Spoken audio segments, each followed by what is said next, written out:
Hi guys, Health Lights.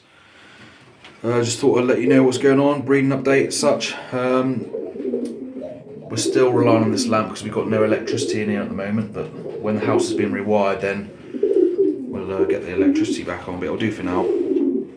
It's really ideal that for candling eggs, that lamp. As far as breeding's going, the Brass Pennin and Vanden Beely eggs have turned. They're due to hatch on the 31st of January, give or take a couple of days. We've had a few issues with some pairings. Original lean bull hen and a cock laid first round was dud, so we chucked them out. This dud eggs basically means there was no embryo in there, it was clear, so it wasn't fertilised. Chucked them out after 10 days of them so they can recuperate and get more energy back to start breeding again. So they're locked up for tonight.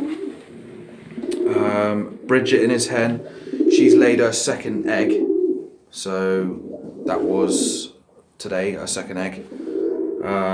The Jansen pair, they've laid their 2 eggs and they're both fertile, so we're going to swap her eggs with her eggs, even though they're a couple of days apart. I think they're 4 days apart.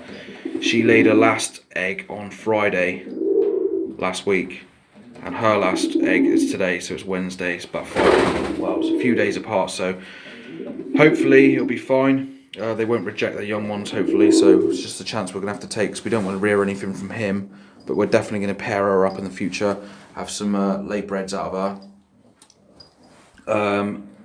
This pair threw dud eggs as well, so again, chucked them out. We candled them, nothing in them, so we chucked them out and we'll let them sit on them for 10 days, obviously to recoup their energy, so they've got enough energy for breeding and such. Here we go. Well, obviously they've been out, they're going to be having their time out on their pens all day from tomorrow, so they can have as much time as they like. She hasn't laid anything yet either, which is a bit of a piss take. It's been nearly 3 weeks now and she's treaded loads of times, hundreds of times. I wouldn't say hundreds, but a lot of times, and yeah, no egg yet, so it's a bit of a piss take, not very happy, but that's the way things go.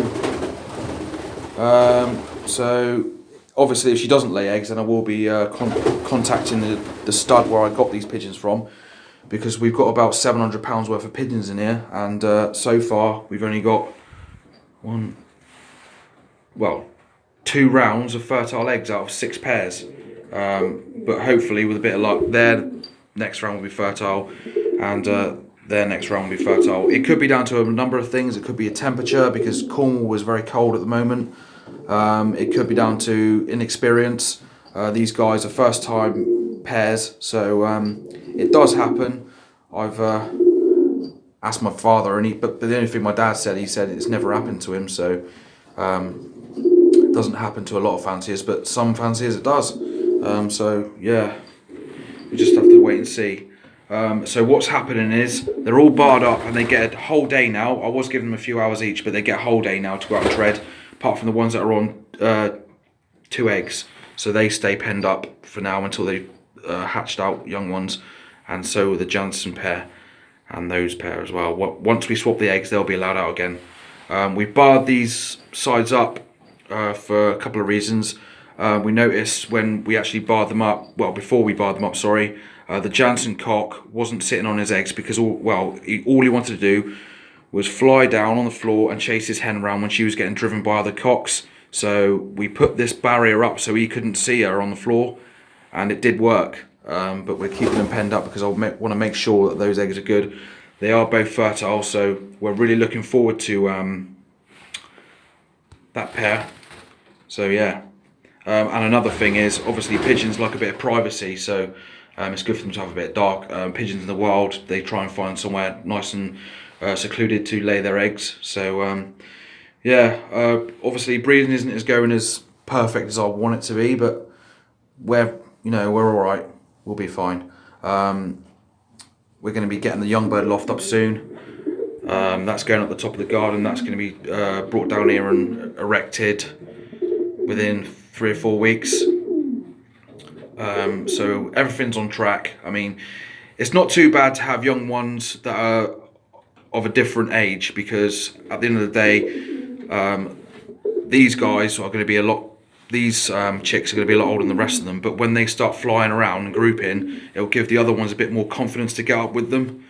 So, you know, I'm not really too worried, but if they do throw duds again, those ones and those ones, I will be ringing up the stub where I got them from and ask what the hell's going on. So, yeah, it's not great, but, you know, that's pigeons for you. So, shout out to all the flyers. I've got some new subscribers. So I won't be able to remember everyone, but thanks for, you know, subscribing. Videos are going to be coming in thick and fast.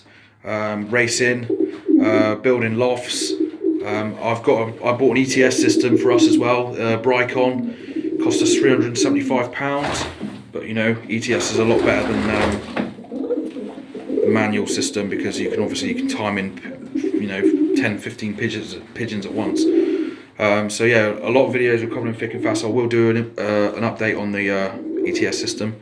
So shout out to all the flyers: Kingsley Mac, Hawaiian Brian, Hams Flight Kitbox, Joe Tipplers, Aloha Pigeons, Josh Shields, another new subscriber, my German friend who I can't pronounce. Who else? High Flyers 18, and there's a few more, but I can't remember your names, guys. But you know, I really appreciate you subscribing to my channel. I will check your videos out. There's a guy in America that I subscribed to the other day. He's just started out, so you know, good luck with your pigeons as well.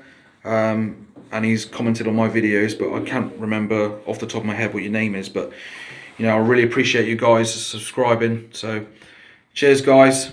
Thank you.